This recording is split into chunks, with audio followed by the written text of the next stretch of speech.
학원 스케줄하고 남는 시간에 식사나 수면을 해야 된다. 혹은 학원 스케줄을 하기 위해서 수면 시간이 너무 늦어지고 뭐 그것 때문에 아이가 굉장히 피곤해서 뗐으면 좀 들어줄 수밖에 없고 이런 식이 되면은 그것이 이제 이 심리 발달을 무시하는 단계거든요. 부모님은 그냥 아이가 때 되면 알아서 하겠지 하고 이렇게 지내고 있으면 결국 이 아이가 굉장히 괴로워요. 어떻게 해야 될지 모릅니다. 그걸 가르쳐 줄 수 있는 사람은 없고 굉장히 힘들게 지나가요. 인생의 숙제를 밀어놓고라도 사교육을 하겠다라고 하면서 생기는 부작용이라고 보고 있습니다.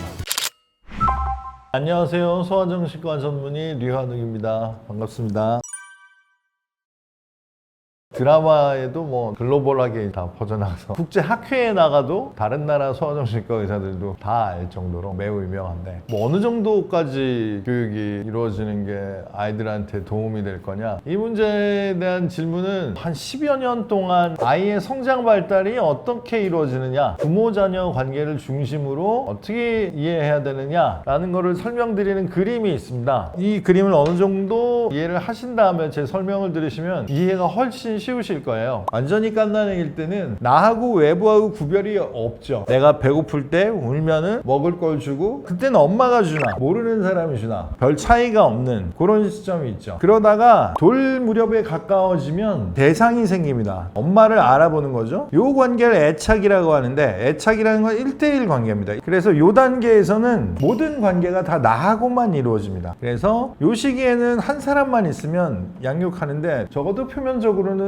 별로 드러나는 일이 없어요. 근데 여기서 조금 더 성장해서 만 4, 5, 6세 정도에 가게 되면은 아빠가 있고 엄마가 있고 내가 있고 이런 관계를 알게 돼요. 그게 무슨 얘기냐면은 다른 사람 간에도 관계가 있구나 하는 걸 깨닫게 되면서 이제 다자관계라는 걸 경험하게 됩니다. 아, 나를 빼놓고도 다른 사람끼리도 관계가 있구나, 이걸 깨달으면서 나라는 개인의 자의 영역이 성장하기 시작합니다. 그래서 신체적으로는 요 단계에서 탄생이지만 심리적으로 독립된 인격체로 탄생하게 되는 단계는 요 단계라고 봅니다. 그래서 여기서 이제 조금 더 커지면은 잠복기는 초등학교 고학년 단계고요. 그 다음 청소년기, 성인기 진행이 되죠. 이 발달 단계의 관점에서 보면 나도 엄마 아빠처럼 내 짝을 찾는 시기가 성인기고, 청소년기는 성인기를 준비하는 단계죠. 그래서 청소년기에 가장 중요한 거는 미래에 대한 개념이 생기는 거잖아요. 나 이제 어른 돼서 뭐하고 살지? 어떻게 살지? 라고 하려면 이 관계를 안정적으로 형성하는 것이 굉장히 중요합니다. 왜냐하면 부모하고 분리된 상황에서 나의 독립적인 삶에 대해서 구체적으로 생각을 갖게 되는 시기가 청소년기이기 때문에 흔히 하는 자기주도적 학습, 자기동기 얘기가 나오는 것은 청소년기 정도의 심리발달 과정입니다. 그래서 여기서 미래에 대한 개념을 가지고 성장하려면 이 관계가 형성되는 것이 굉장히 중요하다. 그런데 학군지에서 굉장히 어릴 때부터 시작해서 이거 분명히 과도한 사교육인 것 같다라고 굉장히 많은 사람들이 느끼는데 어디서 뭐가 잘못됐지라고 하는 걸 속 시원하게 집어내지를 못해요. 그 이유가 뭐냐면은 결국 심리적인 발달 단계에서는 이 자아의 형성이 어느 정도 이루어지고 난 다음에 선행이 진행되어야 그게 의미가 있습니다. 그래서 학군지에서 공부를 잘하려면 엄마의 정보력, 아빠의 무관심, 할아버지의 경제력 다들 알고 계시죠. 그래서 이 그림에서 보면 좀 더 명확하게 이해가 되실 거예요. 단기적으로는 1대1 관계, 자아가 형성되기 전 단계 관계에서 아빠를 배제하고 쭉 끌고 가면 단기적으로는 요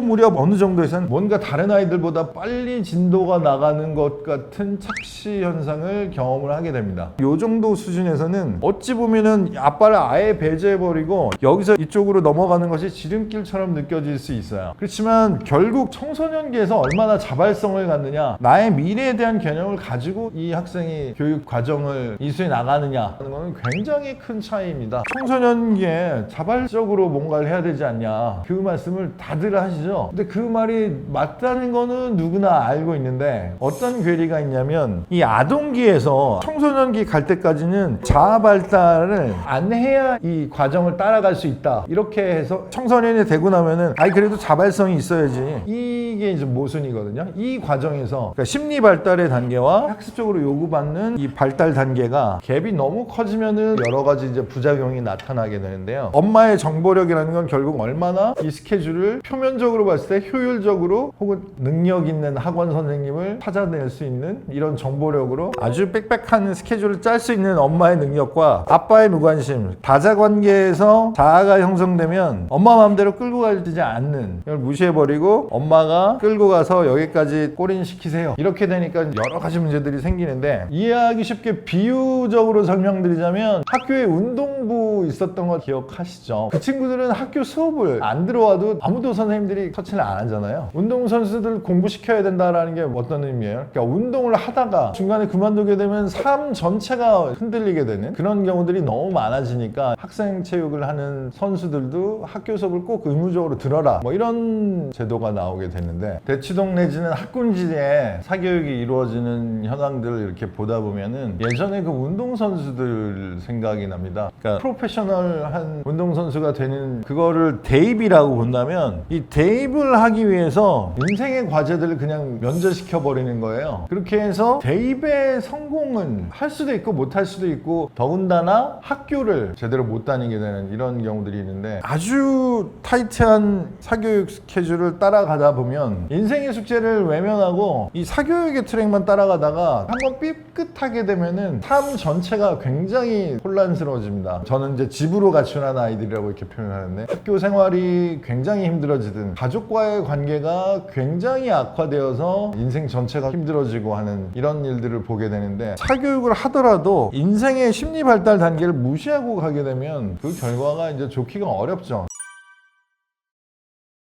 최근 들어서 생기부를 좀 더 강화해서 보겠다고 하고 나오게 되면서 많이 늘어나는 케이스가, 학교 갈 때 아침에 아이를 깨우는 게 너무 힘들다고 찾아오는 분들이 굉장히 늘었습니다. 특히 중학교에서 고등학교를 진학하는 학생들인데, 약간 어이없는 거긴 하잖아요. 고등학생인데 아침에 학교 갈 때 깨우는 게 너무 힘들어서 상담을 받으러 온다는 게, 대개 보면은 그냥 2단계를 여기까지 끌고 오는 거죠. 청소년까지. 자기 컨트롤을 완전히 부모한테 그 정도면 맡기게 되는 건데, 그렇게 되면 이제 부모가 감당이 안 되죠. 아침에 일어나는 것만 문제가 아니고 전반적으로 부모님한테 굉장히 의존적으로 이런 상황에서 상담을 오는 경우들이 늘어나는데요. 근데 대부분 이 문제는 부모님이 도와주실 문제가 아니다, 학생한테 맡겨라, 그렇게 하면은 특별히 다른 문제가 없는 경우에는 또 본인들이 일어납니다. 부모님들은 그 상황을 되게 겁내시죠. 학원에 문제가 생긴다든가, 과제를 제때 제출을 못한다든가, 시험 기간인데 뭐 공부를 하는 둥 마는 둥 한다든가 하면은 부모님들이 더 통제를 함으로써 이 문제를 해결하려고 하는 경우들이 있어요. 그러니까 아주 성장 발달의 이 단계를 거슬러서 위로 끌고 가서 더 안간힘을 쓰는 경우들이 있죠. 이렇게 되면 부모 입장에서는 에너지가 엄청나게 드는데, 이 학생의 입장에서는 훨씬 더 괴롭습니다. 문제 해결의 반대 방향으로 억지로 끌고 가지만 않으셔도 되는데, 이걸 굉장히 어려워하시는 분들이 있어요. 물론 뭐 사람마다 약간의 차이점은 있겠지만, 만약에 그런 특수한 경우라고 하면 전문가의 상담을 받으시는 게 맞고요. 대부분의 경우에는 사람이란 이 단계에 이르게 되면 자기 삶을 찾아서 갑니다. 이 앞으로 전진을 해요. 그 어린 시절에 부모한테 굉장히 의존적인 존재로 억지로 끌고 가지만 않아도 어느 정도 이상한 문제는 저절로 해결이 됩니다. 그러니까 외부의 시선으로 볼 때 저 부모님이 왜 저렇게 할까라고 하는 경우는 대부분 이거예요. 여기에 독립적인 인격체로 성장 발달하려는 이 학생을 이 전 단계로 억지로 끌고 가려는 부모님의 노력, 이것이 여러 가지 문제들을 일으키게 되는 큰 원인이라고 할 수 있습니다. 조기 사교육, 요 단계에서 요 단계를 넘어갈 나이인데 사교육을 한다. 뭐 사교육 자체가 나쁜 건 아니죠. 그러니까 어떤 현상을 좋다, 나쁘다, 좋은 것, 나쁜 걸로 이렇게 이분법적으로 생각하는 단계가 요 단계예요. 그런 식으로 대상이나 관계를 받아들이게 되는 이 단계는 좀 미성숙한 단계고, 대개는 이 단계쯤 오면은 세상에 100% 좋거나 100% 나쁜 대상이나 관계는 사실 거의 존재하지는 않죠. 그래서 요 단계쯤 이르면, 아, 엄마도 이런 면이 있고 또 마음에 안 드는 면도 있고 좋은 면도 있고, 이제 전체적으로 봐서는 엄마라는 존재고 그 나랑 이런 관계를 맺고 있고, 이렇게 받아들이게 되는데요. 조기 사교육이라고 하면은 사실 이제 요 단계에 이르기 전 단계, 여기서 여기로 넘어가는 단계인데, 여기서 요 단계로 갈 때 인생의 숙제, 심리적인 발달 단계, 독립적인 개인으로 발달해 나가는 이 과정을 무시한 채 이루어지는 사교육은 그건 아이한테 마이너스다. 그것이 표면적으로 두드러지게 나타나는 거는 요 단계 단계에서 잠복기 정도 가면 친구 관계에서 굉장히 어려워지는데 이 단계에서 이 단계로 넘어갈 때 심리적인 발달 단계를 무시한다. 이게 무슨 뜻이냐? 그래서 제가 늘 말씀드리는 게 식사라는 것이 음식물을 내 입에 집어넣는 것 자체가 식사가 아니고 기본적으로는 시간 약속이고 정해진 시간에 나와 같이 식사하는 다른 사람과의 예의를 지키고 준비해 준 분에 대한 감사, 그 정도의 식사의 개념 가지려면 식사와 수면의 스케줄이 좀 일정해야 돼요. 근데 지금은 그 스케줄을 무시하고 학원 스케줄을 하고 남는 시간에 식사나 수면을 해야 된다. 혹은 학원 스케줄을 하기 위해서 수면 시간이 너무 늦어지고 뭐 그것 때문에 아이가 굉장히 피곤해서 뺐으면 좀 들어줄 수밖에 없고 이런 식이 되면은 그것이 이제 이 심리 발달을 무시하는 단계거든요. 그래서 조기 사교육 요 단계에서 요 단계로 넘어가는 애착기에서 학동기로 넘어가는 과정에 필요한 심리적인 경험, 그것이 적절한 좌절인데 이 단계를 무시하고 진행되는 사교육은 장기적으로는 자기 동기가 필요한 청소년기쯤에 가서는 굉장히 무기력해지게 만드는 그런 결과가 나옵니다. 청소년기쯤에 가서 무기력해질 가능성을 무릅쓰고라도 나는 지금 당장에 우리 아이가 다른 아이보다 더 사교육 진도를 빨리 나가는 것이 나는 더 중요하다, 그렇게 생각하시는 부모님은 거의 없을 거예요.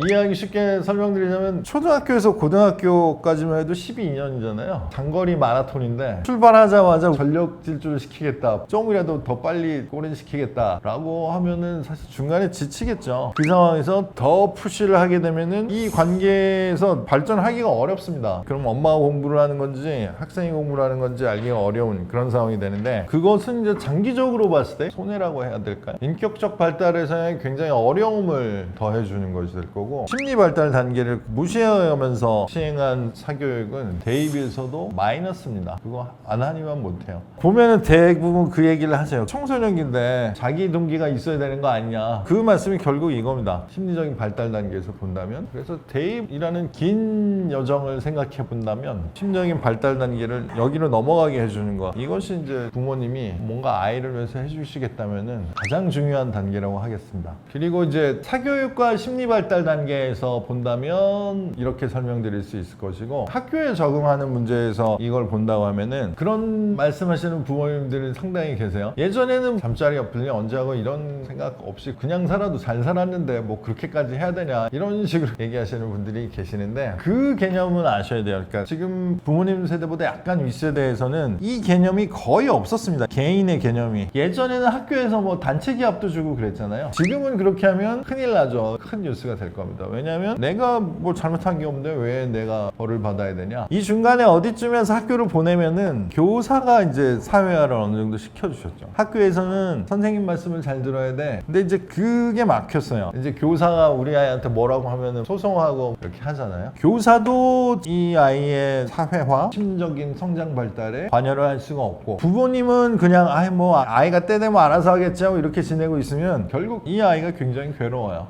어떻게 해야 될지 모릅니다. 나이는 자꾸 올라가고 학년은 올라가는데 친구 관계는 점점점 복잡해지고 그걸 가르쳐 줄 수 있는 사람은 없고 반복기나 청소년기는 굉장히 힘들게 지나가요. 그런 부모님일수록 남 탓합니다. 저 선생님이 이상하다, 저 아이가 이상한 아이다, 뭐 아이가 알아서 하겠지 하고 교사가 아이를 사회화하는 건 절대 반대예요. 이렇게 되면 이 아이가 굉장히 고생합니다. 그거는 알고 계셔야 돼요.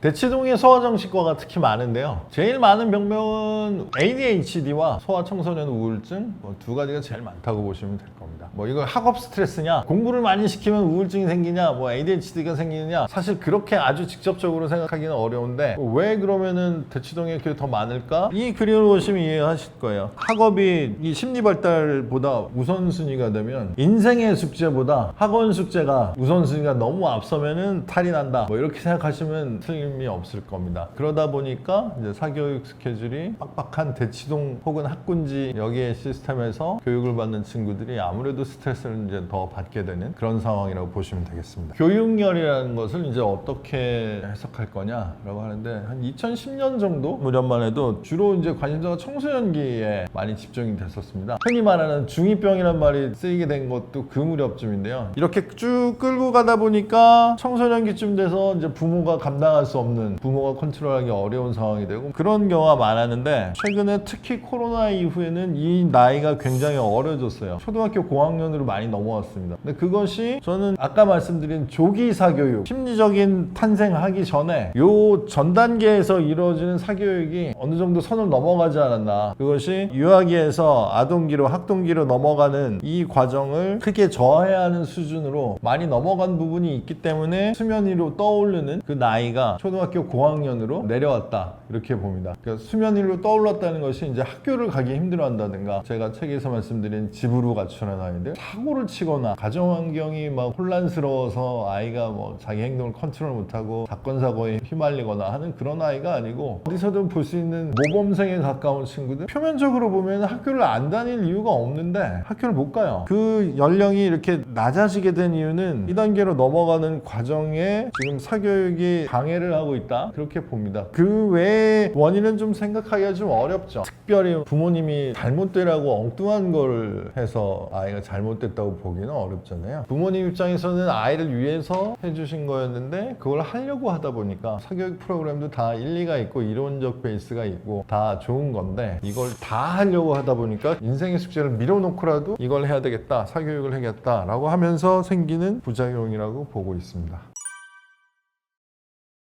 양자 관계에서 다자 관계로 넘어가는 요 나이 시기, 만 4, 5, 6세 요 단계에서 인생의 숙제를 밀어놓고 사교육 스케줄을 우선하는, 근데 사실 그렇게 되려면 굉장한 시간과 노력과 돈을 투입을 해야 되잖아요. 그렇게 하려면은 어느 정도 이제 뭐 경제력도 있고 시간도 있고 정보력도 있는 엄마들이 가능하겠죠. 그렇게 되면서 이쪽에 더 정신과적인 상담을 요하는 케이스들이 많아졌다, 그렇게 보는데요. 우리 아이한테 뭘 더 해줘야 되지? 라고 생각하는 것보다는 아이가 힘들어할 때 지금까지 하고 있는 것 중에 내가 뭘 안 해야 되지? 라는 걸 생각하시는 것이 훨씬 아이들한테는 도움이 될 겁니다.